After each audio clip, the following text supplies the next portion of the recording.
नमस्कार, मैं शुभम आपका एसके बुक्स के यूट्यूब चैनल पर स्वागत करता हूं। आज हम बात करने वाले हैं नेवी और एयरफोर्स एक्स ग्रुप की भर्ती परीक्षा के बारे में, जिसमें आज हम मैथ्स का चैप्टर 3 डायमेंशनल ज्योमेट्री का पार्ट सेकंड पढ़ेंगे। तो देखिए, अगला टॉपिक है इसमें प्लेन। तो सबसे पहला देखिए जनरल इक्वेशन ऑफ प्लेन। आपको याद रखना है जनरल इक्वेशन ऑफ प्लेन क्या होती है। ए एक्स प्लस में बी वाई प्लस में सी जेड प्लस में डी इज इक्वल्स टू 0। ये जनरल इक्वेशन ऑफ प्लेन होती है। अगला देखिए नोट, ये कुछ पॉइंट है जो कि आपको याद कर लेने हैं। सबसे पहला पॉइंट देखिए कि equation of X Y plane, कि एक्स वाई प्लेन की इक्वेशन क्या होगी। तो जैसा कि आपको पता है एक्स वाई प्लेन में किसका कोऑर्डिनेट 0 होगा, z का। तो एक्स वाई प्लेन की इक्वेशन क्या हो जाएगी, z इज इक्वल्स टू 0। अगला देखिए equation of Y Z plane, Y Z plane में किसका कोऑर्डिनेट 0 होगा, x का। तो इसकी इक्वेशन क्या हो जाएगी, x इज इक्वल्स टू 0। अगला देखिए equation of X Z plane, X Z plane में किसका कोऑर्डिनेट 0 होगा, y का। तो इसकी इक्वेशन हो जाएगी y इज इक्वल्स टू 0। अगला equation of plane parallel to Y Z plane and at a distance p is given by, कि उस प्लेन की इक्वेशन जो वाई जेड प्लेन के तो पैरेलल है और वाई जेड प्लेन से उसकी डिस्टेंस p है, तो क्या रहेगी x बराबर p। अगला the equation of plane parallel to zx plane and a distance p is given by, कि उस प्लेन की इक्वेशन जो zx प्लेन के पैरेलल है और इसकी डिस्टेंस zx प्लेन से कितनी है, p, तो क्या रहेगी y is equals to p। अगला the equation of plane parallel to xy plane and a distance p is given by, कि उस प्लेन की इक्वेशन जो xy प्लेन के पैरेलल है और उसकी डिस्टेंस इससे p है, क्या रहेगी z is equals to p। अब आपके एग्जाम में क्वेश्चन यह आएगा कि उस प्लेन की इक्वेशन बताओ जो yz प्लेन के पैरेलल है और उसकी डिस्टेंस yz प्लेन से 3 यूनिट है, yz प्लेन से 3 यूनिट है। तो इक्वेशन क्या रहेगी, प्लेन की इक्वेशन रहेगी x इज इक्वल्स टू 3। क्यों, क्योंकि अभी आपको बताया था कि equation of plane parallel to yz plane and a distance p is given by, क्या रहेगी x is equals to p। अब यहां पे p अपने को कितना दे दिया 3, तो इक्वेशन क्या हो जाएगी x इज इक्वल्स टू 3। ये प्लेन की इक्वेशन होगी जो कि yz प्लेन के पैरेलल होगी और इस प्लेन से इसकी डिस्टेंस 3 यूनिट है। अगला देखिए इसमें equation of plane in normal form. देखिए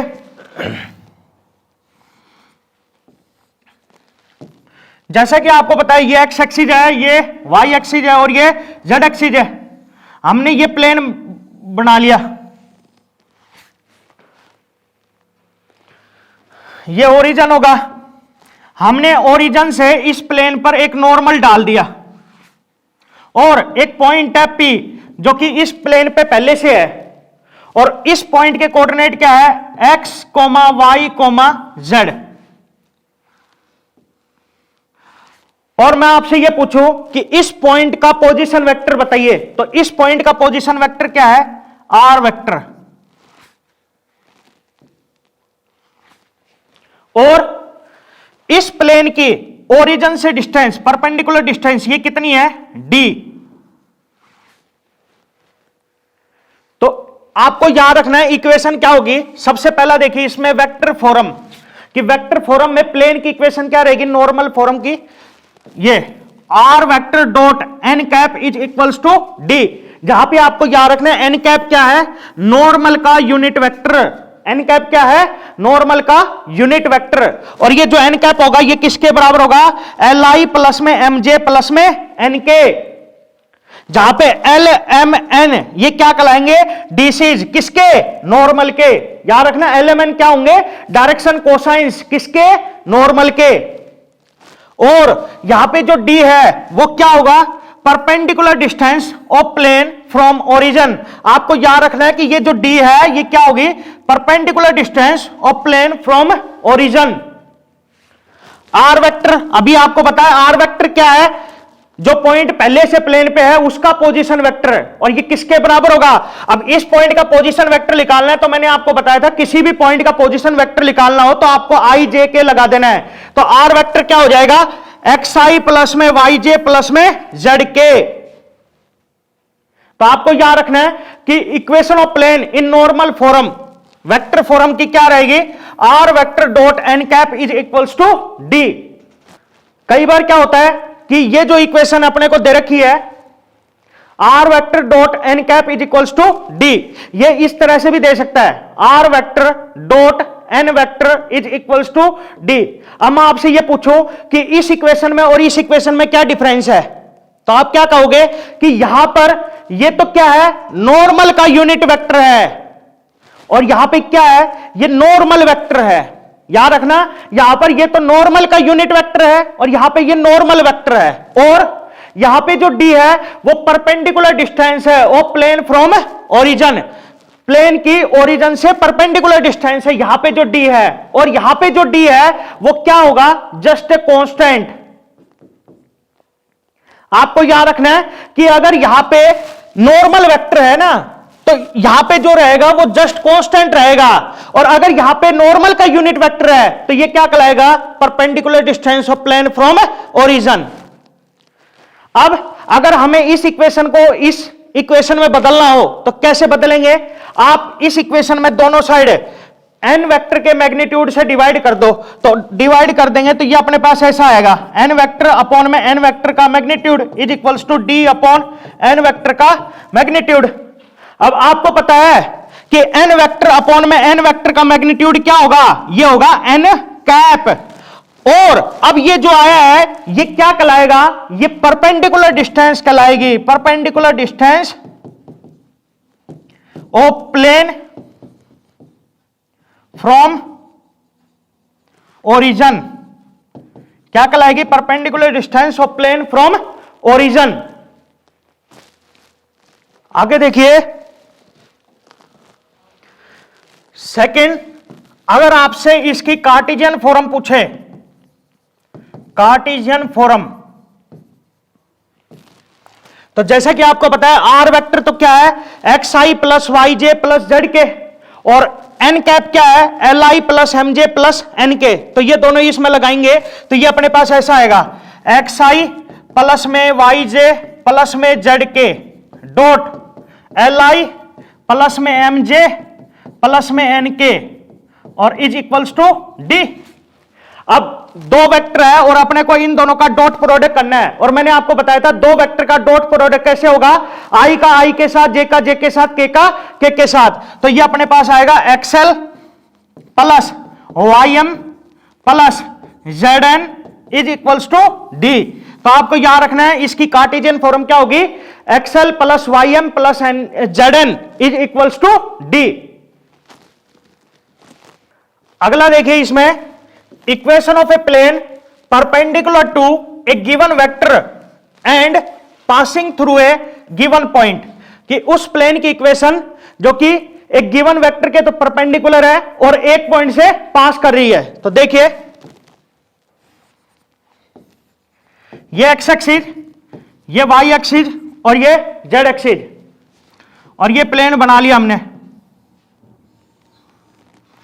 अब ऐसे कह रहा है कि ये जो प्लेन है ये गिवन वेक्टर के परपेंडिकुलर है, तो हमने ये मान लिया कि ये वेक्टर एन वेक्टर इसके क्या है, परपेंडिकुलर, और एक पॉइंट है P जो कि पहले से है इस प्लेन पर, और इस पॉइंट P के कोऑर्डिनेट क्या है, x, y, z, और ये जो प्लेन है ये एक पॉइंट से पास कर रहा है, उसको मान लेते हैं A, और इस पॉइंट के कोऑर्डिनेट क्या है, x1, y1, z1।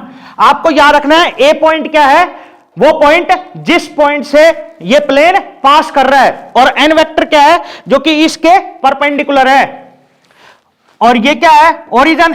अब मैं आपसे कहूं कि इस पॉइंट P का पोजीशन वेक्टर बताओ, तो पॉइंट P का पोजीशन वेक्टर क्या होगा, R वेक्टर।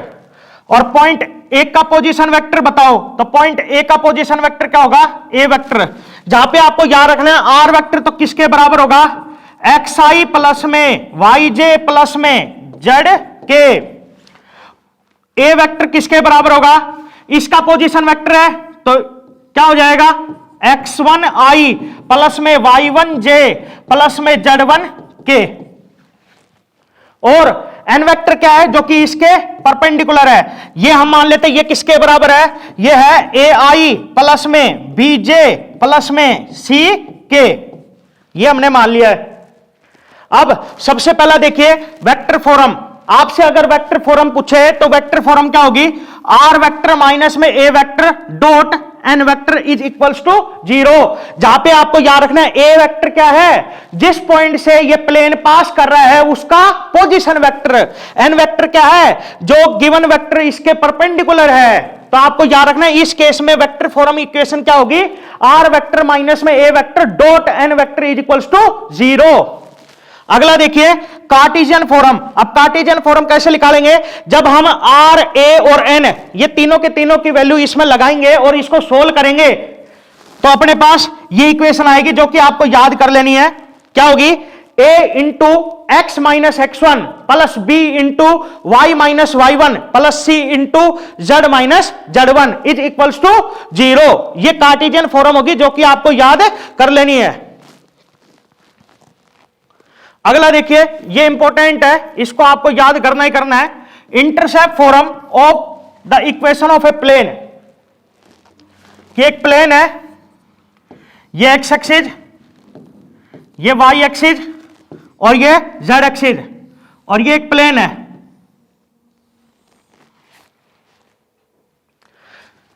ये ओरिजिन होगा। आपको याद रखना है कि वो पॉइंट जहां पे इस प्लेन ने एक्स एक्सिस पे काटा है इसको, मतलब ये वाला पॉइंट है, इसकी ओरिजिन से डिस्टेंस कितनी है, a। ऐसे ही ये डिस्टेंस कितनी है, b। ऐसे ही ये डिस्टेंस कितनी है, c। आपको याद रखना है a क्या है, एक्स एक्सिस इंटरसेप्ट, b क्या है, y एक्सिस इंटरसेप्ट, और c क्या होगा, z एक्सिस इंटरसेप्ट। तो आपको याद रखना है इक्वेशन क्या होगी इंटरसेप्ट फॉर्म में प्लेन की, x upon a plus y upon b plus z upon c is equals to 1। ये इक्वेशन आपको याद कर लेनी है, जहां पे आपको याद रखना है a क्या है, x एक्सिस इंटरसेप्ट, b क्या है, y एक्सिस इंटरसेप्ट, c क्या है, z एक्सिस इंटरसेप्ट। अब मैं आपसे ये कहूं कि इस पॉइंट की डिस्टेंस ओरिजिन से a है जो कि x एक्सिस इंटरसेप्ट है, तो इस पॉइंट के कोऑर्डिनेट बताइए। तो इस पॉइंट के कोऑर्डिनेट क्या होंगे, a, 0, 0। क्यों, क्योंकि ये जो पॉइंट है ये किस पे है, x एक्सिस पे है, और x एक्सिस पे है तो मतलब y का और z का कोऑर्डिनेट क्या होगा, 0। ऐसे ही अगर इसकी डिस्टेंस ओरिजिन से b है तो इस पॉइंट के कोऑर्डिनेट क्या होंगे, 0, b, 0। ऐसे ही इस पॉइंट के कोऑर्डिनेट क्या होंगे, 0, 0, c। अगला देखिए एंगल बिटवीन टू प्लेन्स। मैं आपको एक बात कहना चाहूंगा कि आपके एग्जाम में इक्वेशन का क्वेश्चन आए कि इक्वेशन बताइए प्लेन की इक्वेशन क्या होगी, तो ये बहुत कम चांस है। सबसे ज्यादा चांस ये है कि आपके एग्जाम में अगर क्वेश्चन आएगा प्लेन से तो एंगल निकालने से आएगा, तो आपको ये जरूर याद रखना है। सबसे पहला देखिए वेक्टर फॉर्म, कि अगर अपने को प्लेन की इक्वेशन वेक्टर फॉर्म में दे रखी हो कि दो प्लेन है P1 और P2, पहले प्लेन की तो इक्वेशन ये है r vector dot n1 vector बराबर d1, और दूसरे प्लेन की इक्वेशन ये है r वेक्टर डॉट n2 बराबर d2। अब मैंने आपको बताया था कि अगर यहां पे खाली नॉर्मल वेक्टर है तो ये d1 d2 क्या कहलाएंगे, जस्ट ए कांस्टेंट।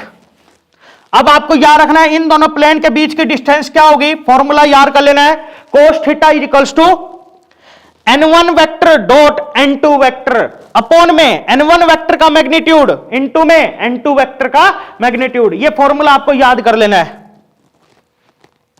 अगला देखिए कार्टेशियन फॉर्म, कि दो प्लेन है P1 और P2 और इन दोनों प्लेन की इक्वेशन आपको कार्टेशियन फॉर्म में दे रखी हो, तो देखिए अगर पहले प्लेन की इक्वेशन ये है a1x प्लस में b1y प्लस में c1z प्लस में d1 इज इक्वल्स टू 0, और दूसरे प्लेन की इक्वेशन ये है a2x प्लस में b2y प्लस में c2z प्लस में d2 इज इक्वल्स टू 0।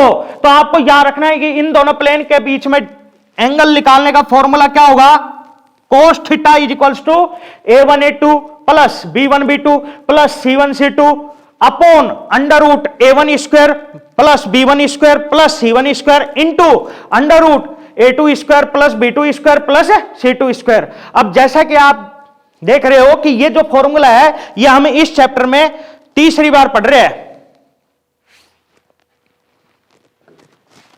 अगला देखिए, angle between line and plane, कि लाइन और प्लेन के बीच में एंगल क्या होगा।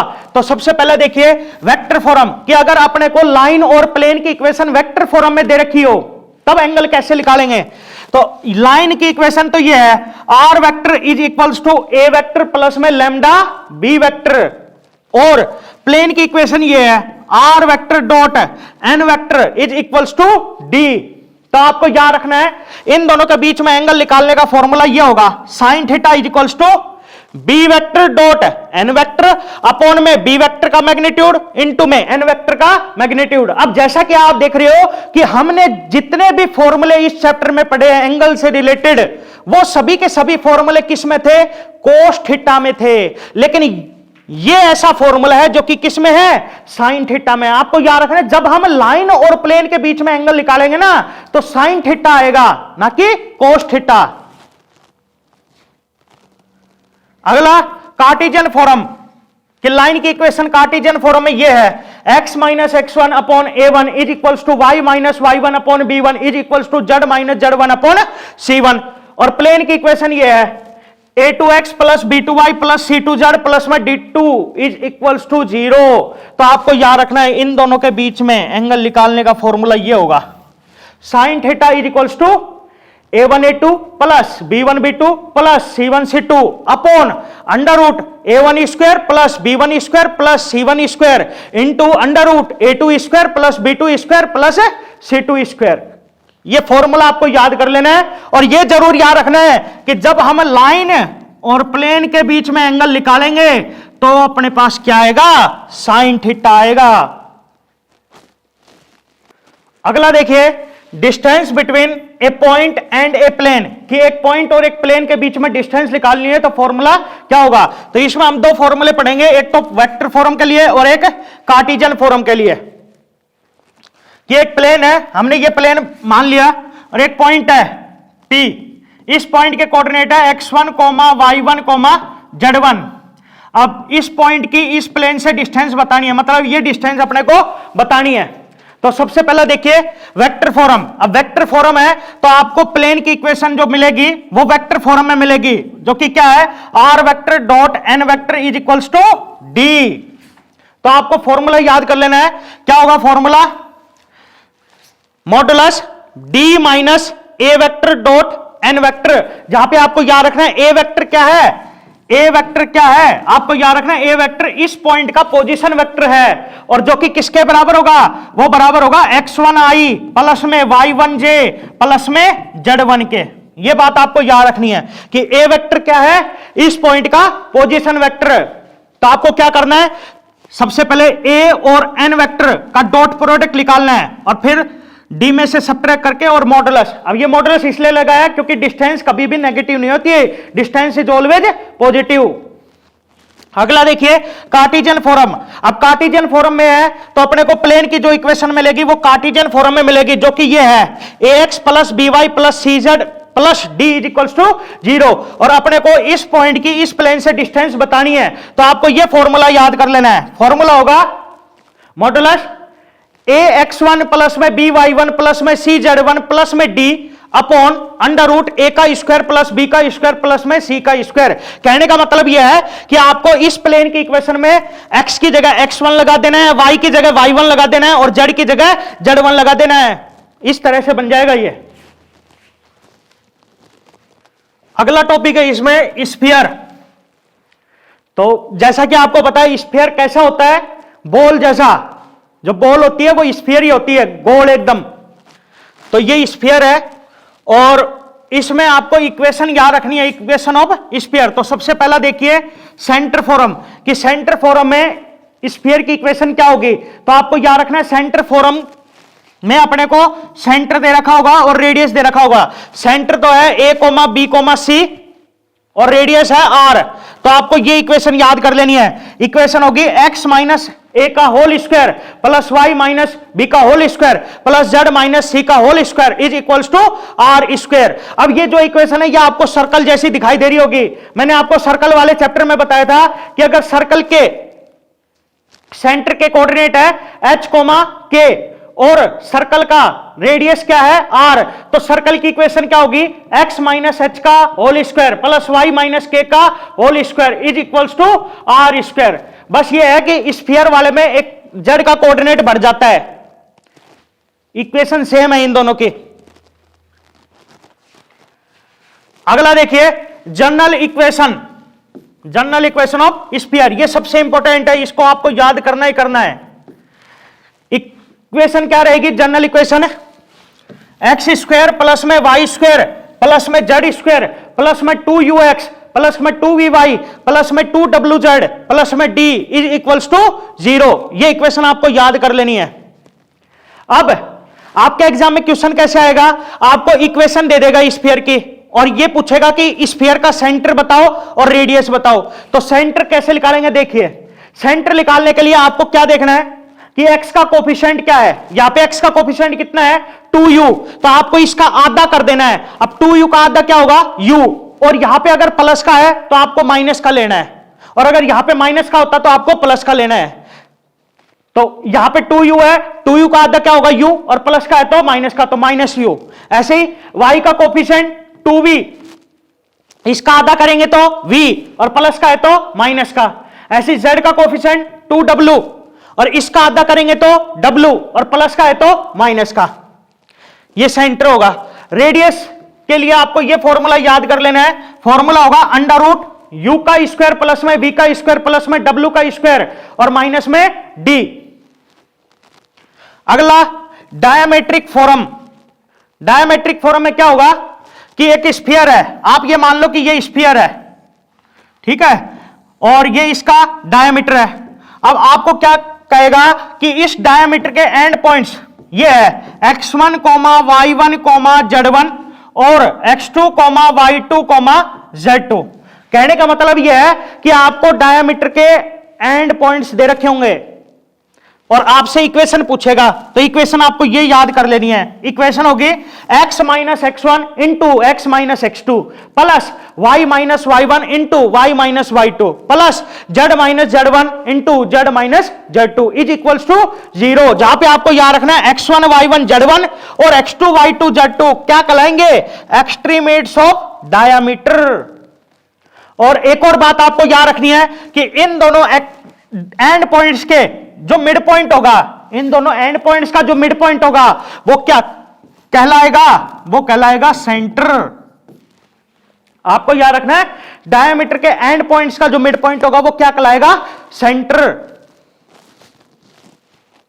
अब कुछ क्वेश्चंस है, इनको हम सोल्व करेंगे और ये जो क्वेश्चन है ये आपके एग्जाम के पॉइंट ऑफ व्यू से बहुत इंपॉर्टेंट है। तो पहला क्वेश्चन देखिए, the direction cosines of a line making angles 135 degree 120 degree and 30 degree with coordinate axis are. जैसे कि मैंने आपको बताया था दिस इज डायरेक्शन कोसाइंस क्या होता है, L बराबर कोस अल्फा, M बराबर कोस बीटा और N बराबर कोस गामा, ये होता है। अब अपने को अल्फा कितना दे दिया 135, तो ये बन जाएगा कोस 135 और कोस 135 की वैल्यू क्या होगी, इसको जब हम सोल्व करेंगे तो ये अपने पास आएगा -1/√2। बीटा कितना दे दिया 120, तो ये बनेगा कोस 120 और कोस 120 की वैल्यू क्या होती है -1/2।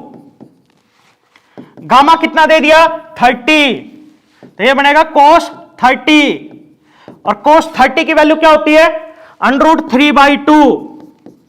तो डायरेक्शन कोसाइंस क्या है, डायरेक्शन कोसाइंस है माइनस का 1/√2 -1/2 और √3/2। तो तो अपना इस क्वेश्चन का आंसर होगा ऑप्शन बी। अगला क्वेश्चन देखिए, the angle between the lines whose direction ratio are. अपने को दो लाइन के डायरेक्शन रेशो दे रखे और उन दोनों के बीच में एंगल पूछ रहा है। तो मैंने आपको बताया था कि अगर दो लाइन है L1 और L2 और पहली लाइन के डायरेक्शन रेशो है A1 B1 C1 और दूसरी लाइन के डायरेक्शन रेशो है A2 B2 C2 और इन दोनों के बीच में एंगल थीटा है, तो फॉर्मूला मैंने आपको बताया था कोस थीटा बराबर होगा A1 A2 प्लस में B1 B2 प्लस में C1 C2 upon under root A1 square plus में B1 स्क्वायर प्लस में C1 square under root into में under root A2 square plus में B2 स्क्वायर प्लस में C2 square. तो ये A1 है, ये B1 है, ये C1 है, ये A2, ये B2 और ये C2। तो फॉर्मूला लगा देंगे। तो A1 A2 तो 3 into 4 12 plus B1 B2 4 into -3 -12 plus C1 C2 5 into 5 25 upon under root A1 square plus B1 square plus C1 square. तो ये बनेगा 3 का स्क्वायर 9 प्लस 4 का स्क्वायर 16 5 का square 25 into under root A2 square plus B2 square plus C2 square. तो ये बनेगा 4 का स्क्वायर 16 -3 का स्क्वायर प्लस 9 और 5 का स्क्वायर 25। तो 12 से 12 कट जाएगा, ऊपर तो बचा अपने पास 25 और नीचे 9 प्लस 16 25 25 प्लस 25 50। तो ये बनेगा अंडर रूट 50। ऐसे ही ये क्या बनेगा अंडर रूट 50 और अंडर रूट 50 इंटू में अंडर रूट 50 क्या हो जाएगा 50। तो ये आएगा 50। तो 25 बन जाए 25 25 टू जा 50। तो ये अपने पास है 1/2। अब कोस थीटा 1/2 के बराबर आया तो इसका मतलब थीटा कितना होगा, थीटा होगा 60 डिग्री। तो अपना इस क्वेश्चन का आंसर होगा ऑप्शन सी। अगला question, the ratio in which the point are 5, 4, -6 divide the join of the point P and Q। ऐसे करें कि ये जो पॉइंट R है ये P और Q को किस रेशो में डिवाइड करेगा ये अपने को बताना है। तो P पॉइंट है और Q पॉइंट है और हमने मान लिया ये R पॉइंट है। आपको याद रखना जब भी क्वेश्चन में कुछ भी ना दे रखा हो ना कि एक्सटर्नली है या इंटरनली है तो आपको इंटरनली मानना है। तो ये R पॉइंट है। अब R पॉइंट के कोऑर्डिनेट है 5, 4, -6। P पॉइंट के कोऑर्डिनेट है 3, 2, -4। Q पॉइंट के कोऑर्डिनेट है 9, 8, -10। हमने ये मान लिया कि ये जो R पॉइंट है ये P और Q को किस रेशो में डिवाइड कर रहा है, K/1 में। आपको याद रखना है कभी भी रेशो का क्वेश्चन आए तो आपको K/1 मान लेना है। अब इंटरनली वाला फॉर्मूला लगा देंगे। तो इंटरनली वाला फॉर्मूला लगाएंगे तो फॉर्मूला क्या होगा mx2 plus nx1 upon m plus n, my2 plus ny1 upon m plus n, mz2 plus nz1 upon m plus n। तो ये m है ये n है, ये x1 y1 z1, ये x2 ये y2 ये z2। फॉर्मूला लगाएंगे तो ये बनेगा mx2 तो ये बन जाएगा 9k प्लस nx1 तो प्लस का 3 अपॉन m प्लस n तो k प्लस 1। ऐसे ही y का आ जाएगा और ऐसे ही z का आ जाएगा जो कि अपने को किसके बराबर दे रखा है 5, 4, -6। आप आगे का निकालो या मत निकालो अपना काम चल जाएगा इसी से। अब इसमें x का कोऑर्डिनेट ये है और इसमें x का कोऑर्डिनेट ये है, दोनों को इक्वल रख दो। तो 9k प्लस में 3 अपॉन k प्लस में 1 ये बराबर आया 5k। अब ये उस साइड चला जाएगा तो यहां से अपने पास आएगा 9k प्लस में 3 is equals to 5 into k plus में 1 ये बन जाएगा। अब इसको और आगे सोल्व करेंगे तो 9k प्लस में 3 is equals to 5k plus में 5। अब ये इस साइड आएगा तो माइनस का तो ये बन जाएगा 9k माइनस में 5k और ये उस साइड जाएगा माइनस का तो 5 माइनस में 3। अब 9k माइनस में 5k कितना होगा 4k। तो 4k बराबर आया 5 माइनस 3 2 तो k बराबर आया 2/4 दैट इज 1/2। अब हमने रेशो क्या माना था K/1 और k की वैल्यू क्या आई 1/2 तो रेशो क्या होगा 1/2/1 दैट इज 1/2। तो रेशो क्या आएगा 1/2। तो अपना इस क्वेश्चन का आंसर होगा ऑप्शन डी।